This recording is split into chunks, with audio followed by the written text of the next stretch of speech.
You are tuned in to the Talk of Chicago 1690 AM. I'm your host, Maze Jackson. Got my main man, Charles Thomas, in the building. 7 o'clock hour, we cannot do the show without the morning show team. Got to say what's up to Annette Flournoy in the newsroom. Morning, sunshine. Good morning, as well as Sonia Escobar. And you know what, Charles? It seems to me that racism is the new black.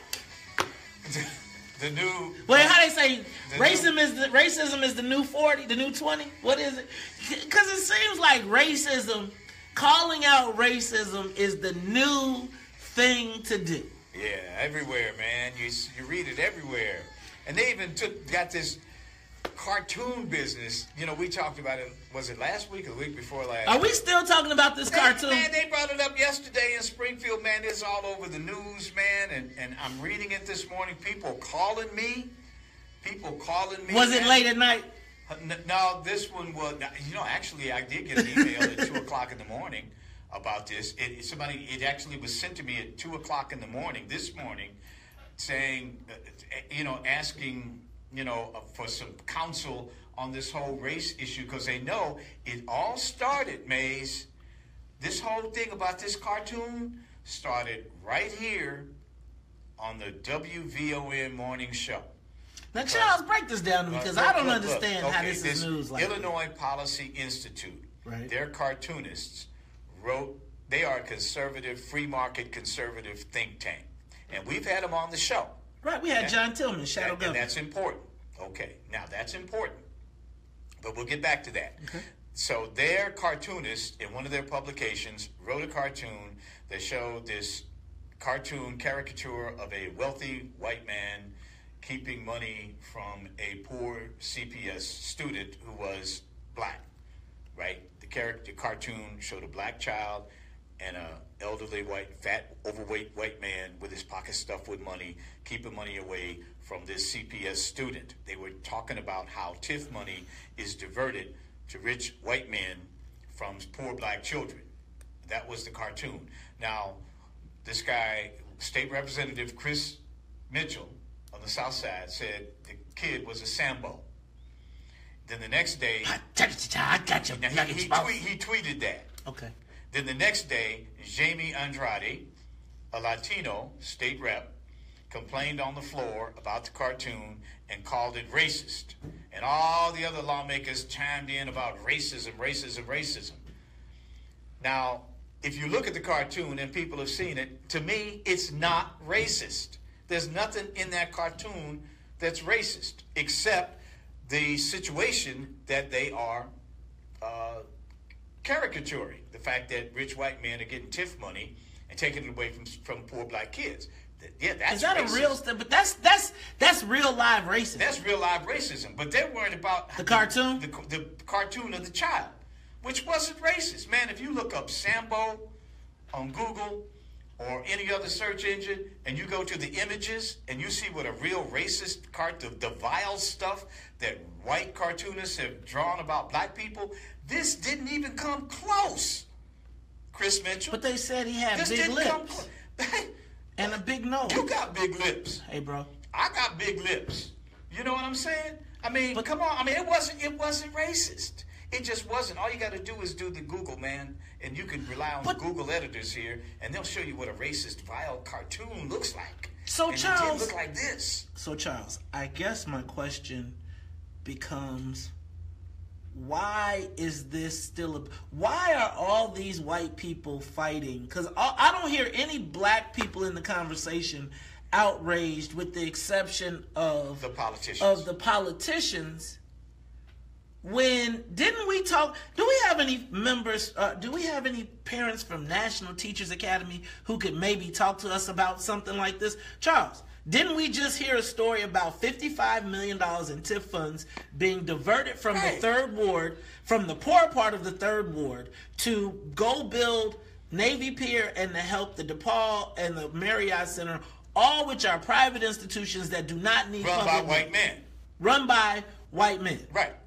And that's all the cartoon was saying. So if anything, the cartoon was pro-black. It wasn't It wasn't trying to vilify the black people. It was vilifying the white business people who were taking TIF money and diverting it.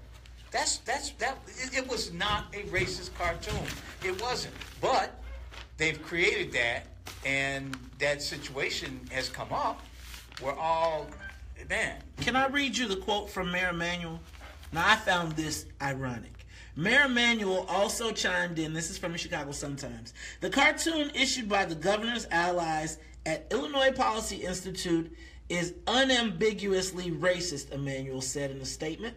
We can no longer give quarter to racism, and there can be no justification for leaders unwilling to stand up and call out racist acts. For a man so eager to speak his mind so often, the governor's silence is deafening. Now, is this the same man who hid the Laquan McDonald tape? Well, is this the same person that allegedly hid the McDonald tape? Is this the same person that is fighting police reform right now? It's got a lawsuit to stop a federal oversight. When is he called out racism? Here's what's going on. The Illinois Policy Institute, which is wrong on some things and right on some things, we let them come in and have a voice to the black community right here at WVON Radio. We are the first to do that. We are allowing them to tell their story so black people can make a decision on their own. The powers that be do not want that to happen. Why? So they want to destroy the Illinois Policy Institute's credibility and our credibility because we get them to have voice. That's what this is about in the black community, because they know that if the black community doesn't fall lockstep the way it has for these past 40 years behind the powers that be, the machine in Cook County, then they can't win. They know that. So to have IPI have a voice is dangerous to them. So they want to make IPI be racist and us be allegedly duped by these racists, so we lose credibility. But I'm telling you, as a journalist, everybody who has a point of view is going to be able to have access to this forum. And they are not going to stop that from happening, because we're going to hear every side of the story before we make decisions moving forward about what's happening to black people. We want to know, what do you say, Mays? What's in it for the black people? Exactly, and I want to know that from IPI, just like I want to know that from Christian Mitchell. I want to know it from all sides. We're going to have a conversation, and they are not going to stop it from happening with this stuntery. This is a stunt, a political stunt. Well, it seems like everybody is in on it. And all the white folks are telling us what's racist. Look, they would ask me. Charles, they keep saying, look at this. Don't you find this racist? Man, I was reading a insider publication, political insider publication, and you're right, Charles, they did try to take our credibility. Look, so they called out the governor because he said in his statement that as a white male, does he have an obligation to denounce the cartoon as racist? I think that, are we worried about cartoons, or are we worried about the real thing that's going on? It's amazing, isn't it? Why is it that they feel like they can send black people off? And you know what, Charles? Racist is the new thing to do, because I think this whole black thing that we're doing, they're trying to capitalize on it and try and reverse it up. So, the people that are actually the racists, we know the Republicans got their issues, and they got racism issues. But I think that what's the problem is that we're pointing a mirror to the racism that exists with the people in our own But base. Check it out. I got colleagues who have written about this situation, white colleagues and Asian American colleagues who've written about this situation. They say, I tell them, leave your downtown office, walk to a construction site anywhere downtown, and you'll see racism. That's where you'll see racism, when you don't see any black workers. Don't tell me about no cartoon. Come on, y'all. Ladies and gentlemen, you are tuned in to the Talk of Chicago 1690. Traffic and weather is next.